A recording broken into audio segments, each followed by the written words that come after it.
దేవునికి స్తోత్రము. అనుదిన వాక్య ధ్యానమునక ఈరోజు 2024 సంవత్సరము జూలై నెల 8వ తారీఖు. ఈరోజు ధ్యాన వాక్యము పరిశుద్ధ గ్రంథము నుండి అపొస్తలుడైన పౌలు గారు ఎఫెసీయులకు రాసినటువంటి పత్రికలోని 4వ అధ్యాయము 32వ వచనాన్ని మనం ధ్యానించుకుందాము. ఒకని ఎడల ఒకడు దయ కలిగి కరుణాహృదయులై క్రీస్తునందు దేవుడు మిమ్మును క్షమించిన ప్రకారము మీరును ఒకరినొకరు క్షమించుడి.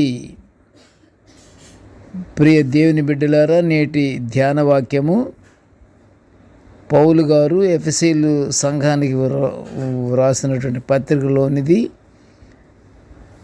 ఇది మనుషుల్లో దయాగుణము, కరుణాహృదయము, క్షమాగుణము కలిగి ఉండాలని దేవుడు కోరుచున్న అంశాన్ని మనము ధ్యానించుకుంటున్నాము. ప్రభువు మానవుల నుండి కోరుకునేది దయాగుణం. మనిషిలో దయాగుణం ఉంటే అతను ఎంతో మేలు పొందుకుంటాడు. దయ కలిగి ఉన్నవాడు ప్రతిరోజు ఎవరికో ఒకరికి ఏదో ఉపకారం చేయాలని తాపత్రయపడుతుంటాడు. దయా కరుణాహృదయం కలిగి ఉన్న మనిషి చెంతకు కీడు చెయ్యమని ప్రోత్సహించే అపవాది రాలేడు. మానవులలో ఈ దయాగుణం గుర్తు చేసేందుకు మన ప్రభుత్వాలు కూడా ప్రతి ఏటా నవంబర్ 13వ తేదీన ప్రపంచ దయాగుణ దినోత్సవం జరుపుకుంటారు. అలాగే ప్రతి మనిషి కరుణ, దయ, కనికరము కలిగి ఉంటే ప్రతి ఊరు, ఓడ, దేశాలు ఆనందంగా ఉంటాయి. అలా ఉన్నప్పుడు దేవదేవుడు ఎంతో సంతోషిస్తాడు. ఆయన మహిమపరచబడతాడు. అలా దేశమంతా ఆనందంగా ఉంటే దేశ ప్రజలందరూ దేవుని బిడ్డలే. ఎలాగంటే విశ్వాసము, విధేయత గలవారు జీవము గల దేవుని కుమారులు అని దేవుడు హోషేయ ప్రవక్త ద్వారా పలికించిన ఉన్నతమైనటువంటి వాక్కును హోషేయ గ్రంథములో 1వ అధ్యాయము 10వ వచనములో మనం చూస్తున్నాము. మానవులందరూ క్షమాగుణం కలిగి ఉండి సాతానుని ఓడించాలి. ప్రభువుని సిలువ వేసే క్షణములో సిలువ వేస్తున్న వారిని ప్రభువారు ఏమంటున్నారు? తండ్రి, వీరేమి చేయుచున్నారో వీరు ఎరుగరు, వీరిని క్షమించమని ప్రభువు దేవునికి విజ్ఞాపన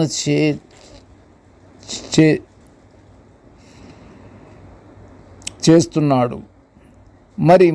మరి మనకు అలాంటి క్షమాగుణం ఉన్నదా? క్షమాగుణం అనుగ్రహించమని దేవునికి ప్రార్థన చేయాలి.